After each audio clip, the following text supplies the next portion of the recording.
a dor não é maior do que a promessa. Diga mais uma vez, a dor não é maior do que a promessa. Todos nós temos promessas de Deus. Todos nós de alguma forma recebemos, se não individual, nós recebemos uma chamada e uma promessa global.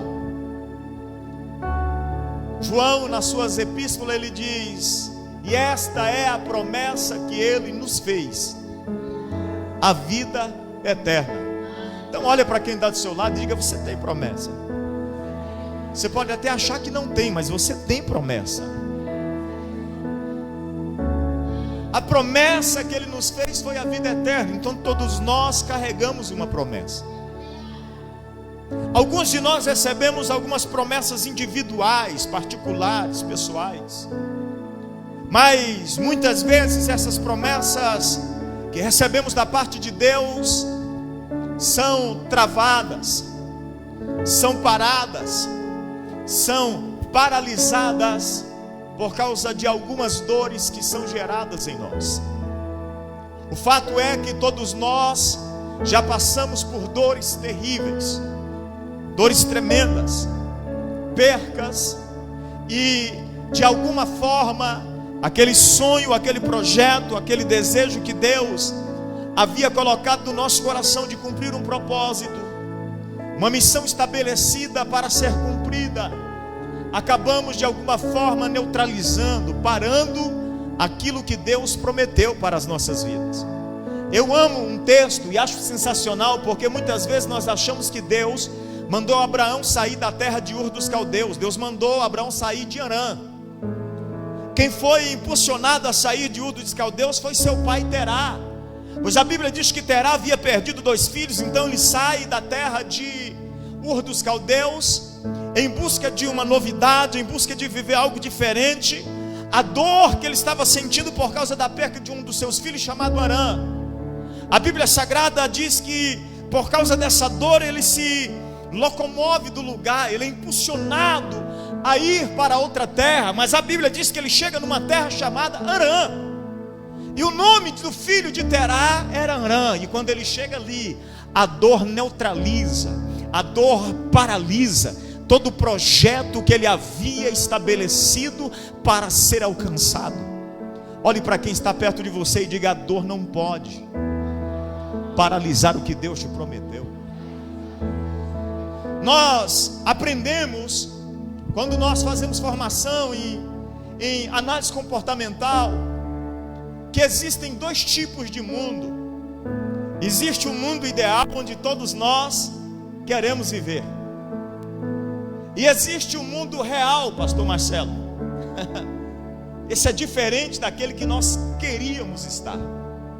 O mundo ideal, nós projetamos ele, nós idealizamos ele. Alguns de nós, quando recebemos a promessa, vamos para o mundo ideal.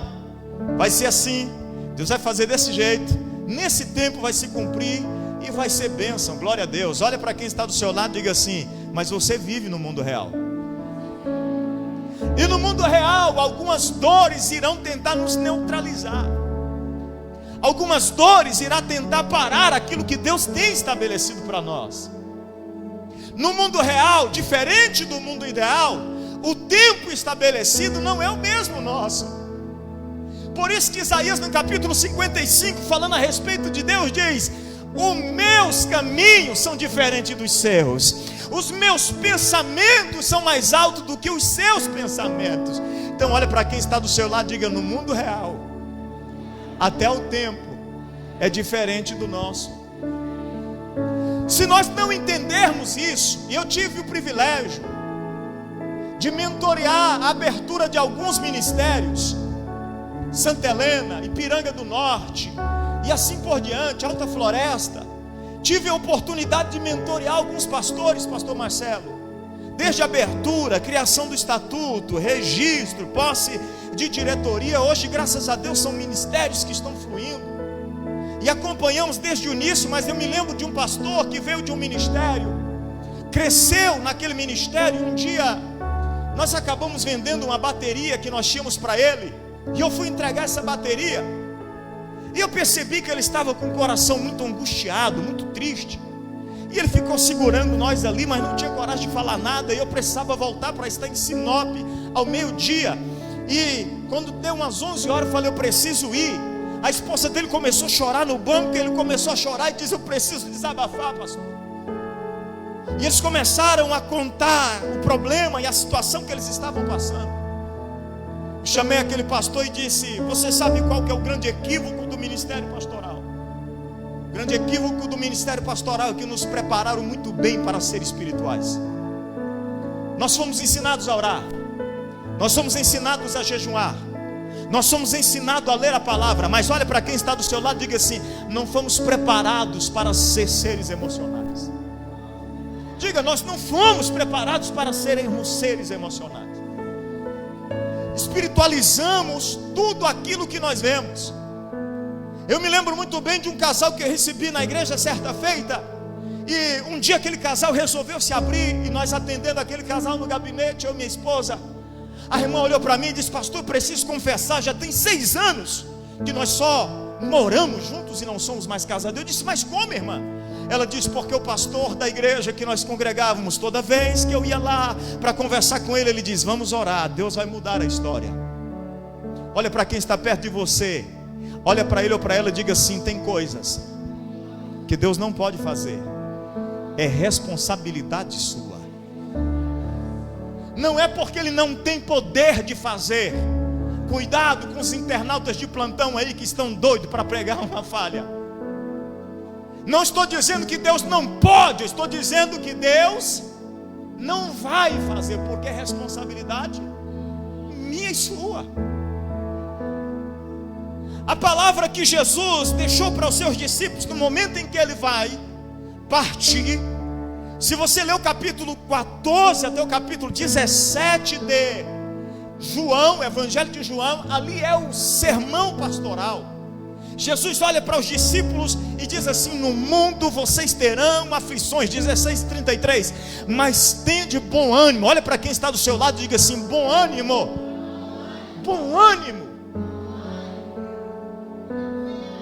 E bom ânimo é espiritual ou emocional? Me ajude, irmão, eu não gosto de pregar sozinho não.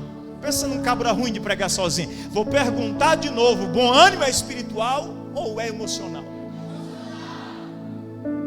O que Jesus está dizendo para eles é, tem um ânimo pronto, se levantem toda vez que vocês caírem, se posicione quantas vezes for necessário, não pare, não fique travado, não fique neutralizado, não deixe a dor parar o propósito que eu estabeleci para a vida de vocês. E é isso que Deus está ministrando aos nossos corações nessa noite. A dor que foi gerada na sua vida por causa da circunstância não pode parar o projeto que Deus estabeleceu para você. A dor que foi gerada em algum momento da sua vida não pode te neutralizar. O texto que nós lemos no começo do culto, 1 Samuel capítulo 29, ou melhor dizendo 30, e aí eu quero que você deixe a sua Bíblia aberta, por favor, porque eu não prego sem Bíblia. Por favor, deixe ela aberta, porque nós vamos ler alguns versículos, e há de ser que eu possa ler algum errado, e você pode me corrigir. Quantos acharam já? 30, verso 3 diz, ao chegarem a Ziclag, Davi e os seus soldados encontraram a cidade destruída pelo fogo e viram que suas mulheres, seus filhos e suas filhas tinham sido levadas como prisioneiros. Então Davi e os seus soldados choraram em alta voz até não terem mais força. Diga comigo, perderam as forças de tanto chorar. Não precisa ter vergonha não, mas alguém já passou por isso? Só eu? Vou perguntar de novo, alguém já passou por isso?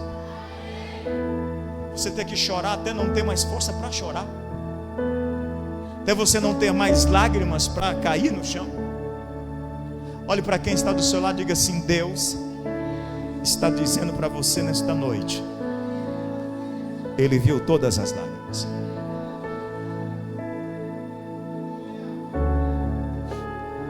Andam dizendo por aí que lá no céu tem uma salva para o cabelo das irmãs que foram cortadas. Mas na minha Bíblia eu só achei um lugar onde é depositado lágrimas. E são recolhidas por salvas de ouro. Não, calma aí, não terminou. E quem recolhe são os 24 anciões. Meu Deus, eu chego a me arrepiar diante dessa palavra. Eu chego a me arrepiar diante desta palavra. E quem recolhe as lágrimas derramadas são os 24 anciões. E eles estão diante da salva de ouro, dizendo: nenhuma gota da sua lágrima vai ser desperdiçada, nenhuma gota da sua lágrima vai ser colocado fora, porque está sendo recolhida diante do altar de Deus.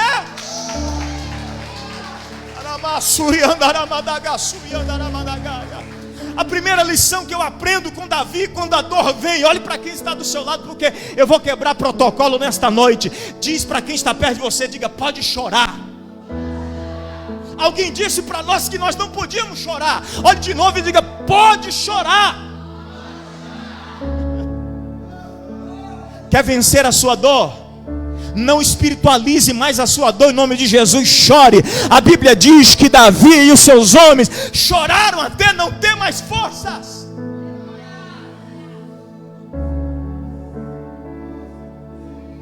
Alguém disse para nós que nós não podíamos chorar, principalmente nós homens. Aí nos frustramos, nos decepcionamos, carregando um monte de mágoa. Está aqui a pastora Miriam, que é psicóloga. Daqui a pouco nós temos que ir lá fazer sessão com ela. Por quê, pastor? Porque nós aprendemos que não podíamos chorar. Olha para quem está do seu lado, diga de novo: pode chorar. Esses dias nós fizemos um velório de uma irmã nossa. E eu cheguei na irmã, dessa irmã que havia falecido. Eu disse para ela: viva o seu luto, chore o quanto for necessário. Porque às vezes nós vamos nos prendendo, pastor Cristiano, nós vamos nos travando, nós vamos nos trancando. Aí nós vivemos a dor e de repente a dor está inibindo todo o projeto de Deus para a nossa vida. Todos os sonhos, toda a promessa de Deus, tudo aquilo que está dentro de nós.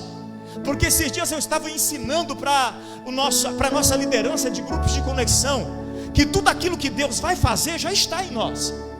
Às vezes a gente fica esperando algo miraculoso acontecer e chegar, vai estar dentro de você. Jesus chega para um grupo de pescadores e diz assim: me segue, porque eu quero fazer vocês pescadores de homem. Deus usa a habilidade que ele já tem e potencializa para fazer o extraordinário. Já está em você aquilo que Deus quer fazer.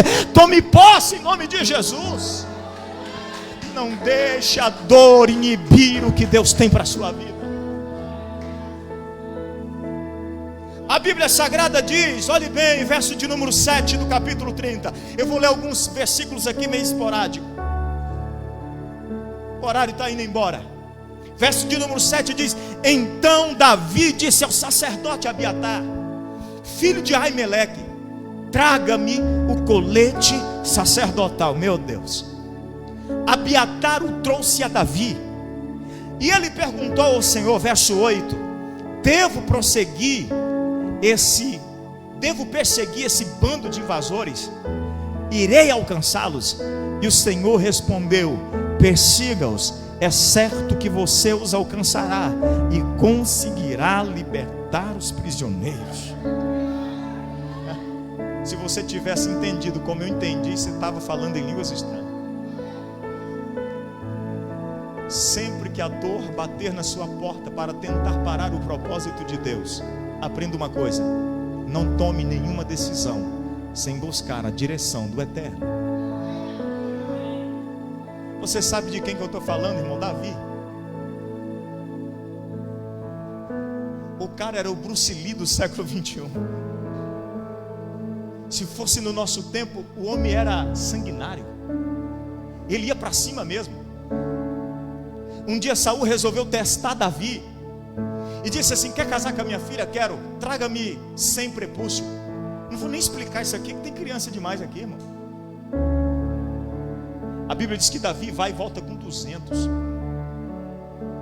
Diga para quem está perto de você: era cabra macho.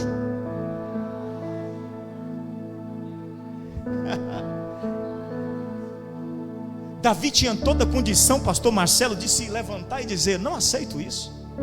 Os caras invadiram a cidade de Davi porque ele foi para a guerra, e chega na guerra ele é rejeitado pelos filisteus, com medo dele se tornar contra. Eu estou passando por cima da história muito rápido.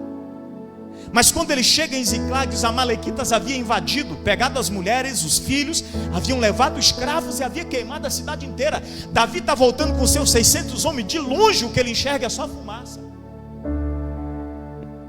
Meu Deus. Quando ele chega na cidade não tem mais nada de pé, só fumaça. As mulheres e os filhos haviam sido levados pelos amalequitas, e a Bíblia Sagrada diz que os homens choram, até não ter mais força. Você imagina nós diante dessa situação? A minha pergunta é uma pergunta retórica, porque eu sei a resposta, mas eu quero que você medite. Como reagiríamos diante dessa circunstância? Como nós reagiríamos diante dessa circunstância? Existe um momento que as nossas dores, ou a nossa dor, nos trava e nos impede de avançar, porque ao invés de nós buscarmos a direção, nós tomamos decisões antes de consultar aquele que conhece o passado, o presente e o futuro. A minha pergunta para você nesta noite é: como você tem buscado a direção de Deus quando a dor bate na sua porta? Davi era um homem sanguinário e preparado para a guerra. Davi é conhecido pelos seus 600 homens, e é provável que eles se posicionariam e iriam atrás com todo vigor, sem nenhum momento duvidar. Mas só que Davi entende uma coisa: tudo que ele vai fazer está debaixo da direção do Senhor. Olhe para quem está perto de você e diga: não tome decisão quando a dor estiver gerando desespero em você, sem antes pedir a direção de Deus. Pastor Roside, muitas vezes nós temos dificuldade de pedir direção de Deus, e principalmente quando estamos emocionalmente abalados, instáveis, momentos que as nossas emoções, pastor Marcelo, nos domina. Eu falei isso quinta-feira lá na Batista da Fé Cristã. 60% das nossas emoções é de responsabilidade e controle nosso. 40% é dominada pelo ambiente que nós estamos, pelas alianças que nós fazemos, pelas pessoas com as quais nós caminhamos. E às vezes, diante da dor gerada e do desespero provocado, nós preferimos ir no amigo, no vizinho,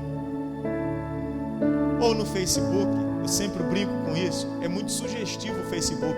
No que você está pensando, a pessoa está. O que ela vai falar? Tudo. Às vezes nós buscamos orientação e direção justamente naquele que não pode resolver o nosso problema. Mas Davi, mesmo sendo um homem de guerra, de batalha, olha a pergunta que ele faz, isso me chama muita atenção. E ele perguntou ao Senhor: eu devo perseguir esse bando? Uau! Eu devo perseguir esse bando de invasores? Pastor Cristiano, é claro que ele deveria. É a mulher dele, é os filhos dele que está na mão dos inimigos. Mas ele está dizendo: Deus, eu só posso fazer se o Senhor me der a direção correta. Olha o que ele diz. Ele perguntou ao Senhor: devo perseguir esse bando de invasores? A segunda pergunta: irei alcançá-los? E o Senhor respondeu: persiga-os, é certo que você os alcançará e conseguirá libertar os prisioneiros. Deus vai ter sempre uma direção, Deus vai ter sempre uma orientação, Deus vai ter sempre um posicionamento, para quando você entender que é necessário buscar nele a orientação correta.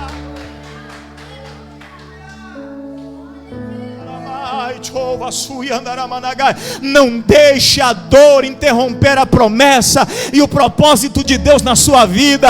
Eu estou falando por experiência. Quantas vezes eu me levantei pela manhã dizendo: eu poderia ir embora, eu poderia largar tudo, eu poderia cuidar da minha vida. Eu sou um profissional há muitos anos, eu não dependo de cuidar de pessoas. Mas o Espírito Santo de Deus era o meu orientador, era aquele que me dava direção, era aquele que me guiava, porque eu nunca saí sem antes consultar ao Senhor.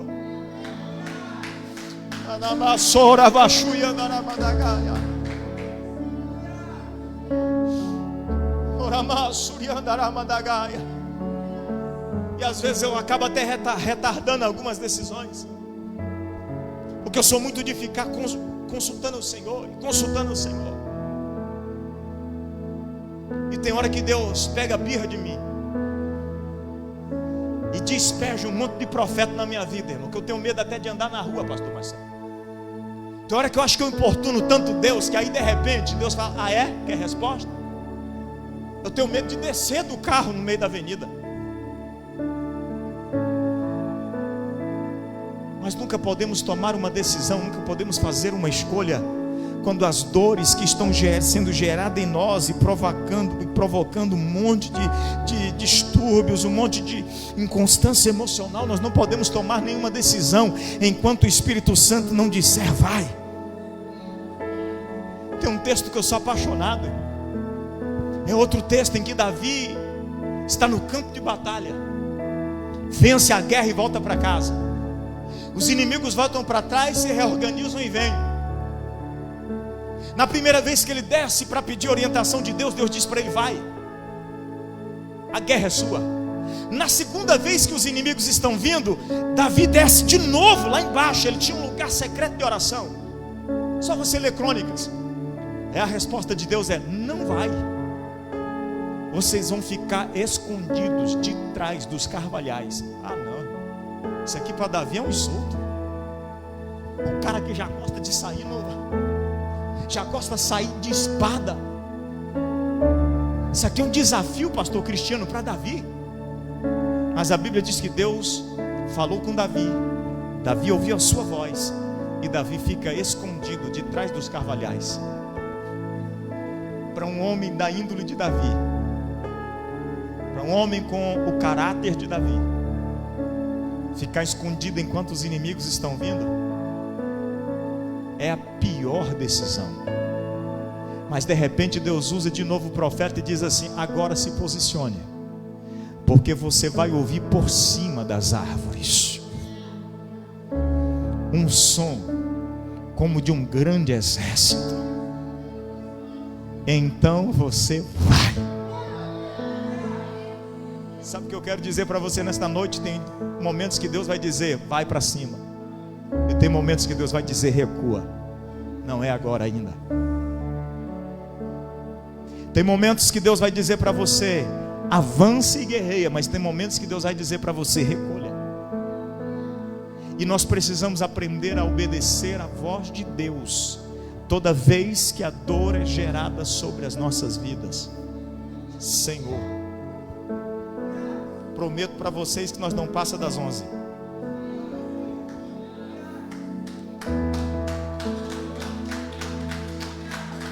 Me ajuda, igreja, pelo amor de Deus. Pelo menos um ânimo para me continuar mais 10 minutos. Verso de número 11: encontraram um egípcio no campo e o trouxeram. Ai, Senhor. Encontraram um egípcio no campo e o trouxeram a Davi. Deram-lhe água e comida, um pedaço de bolo de figos prensados e 2 bolos de uvas passas. Ele comeu, recobrou as forças, pois tinha ficado 3 dias e 3 noites sem comer e sem beber. E Davi lhe perguntou: a quem você pertence? De onde vem? Ele respondeu: sou um jovem egípcio, servo de uma amalequita. Meu senhor me abandonou quando fiquei doente há 3 dias. Agora vem a facada no coração de Davi. O homem que você acaba de alimentar, dá água e recobra a consciência. Olha a declaração que ele faz: Nós atacamos o Negueb dos Queretitas, território que pertence a Judá, e o Negueb de Caleb, e incendiamos a cidade de Ziclag. Coloca de pé agora aí, por favor. Meu Deus, meu Deus, Senhor,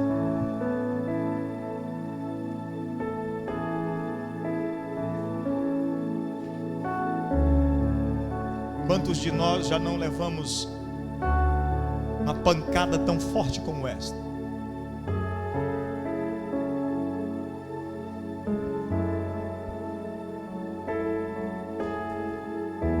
Eu acredito que o momento que Davi está ouvindo essa declaração, está dizendo: bem que eu não poderia nem ter perguntado, só poderia ter dado água para esse moço e mandado ele embora para casa. Mas que pergunta eu fui fazer? Quem é você? De onde você vem?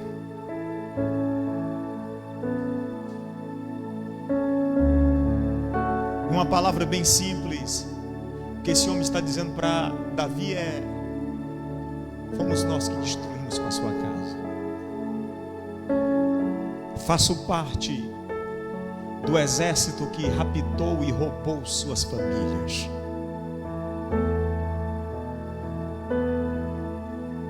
Uau.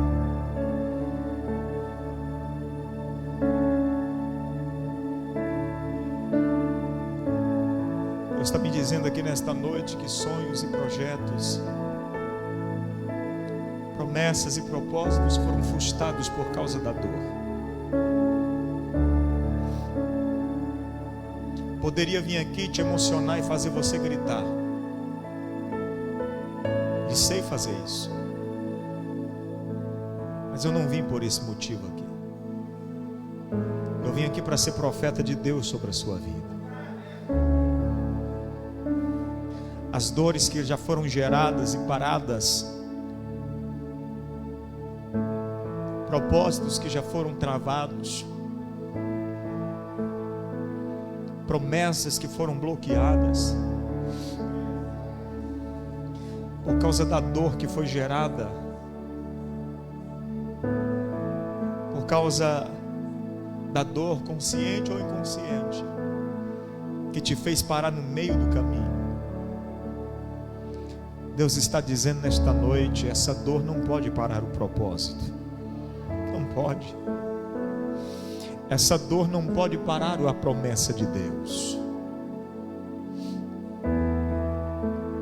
No mundo ideal tudo vai dar certo a curto prazo.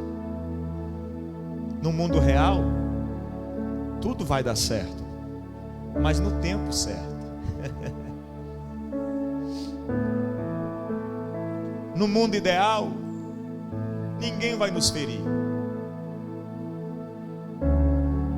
mas no mundo real nós seremos feridos, seremos machucados,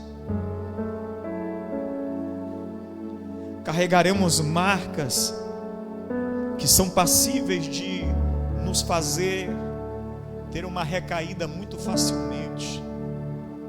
Você vai perceber que um versículo antes, o versículo de número 9, diz que Davi e os seus 600 homens estavam com ele, foram ao ribeiro de Besson, onde ficaram alguns, pois 200 deles estavam exaustos demais para atravessar o ribeiro. Todavia Davi e os 400 homens continuaram a perseguição. Você precisa entender que nesse processo e nesse caminho até a promessa, tem muita gente que vai ficar no meio do caminho. Tem gente que não vai te seguir. Tem gente que não vai acompanhar com você. Tem gente que a dor dele vai paralisá-lo. Mas cabe você tomar a decisão de avançar. Cabe a você tomar a decisão de prosseguir. Porque por mais que você esteja exausto, cansado, por mais que você esteja achando que não vai conseguir chegar lá, tem um Deus que já te deu a direção.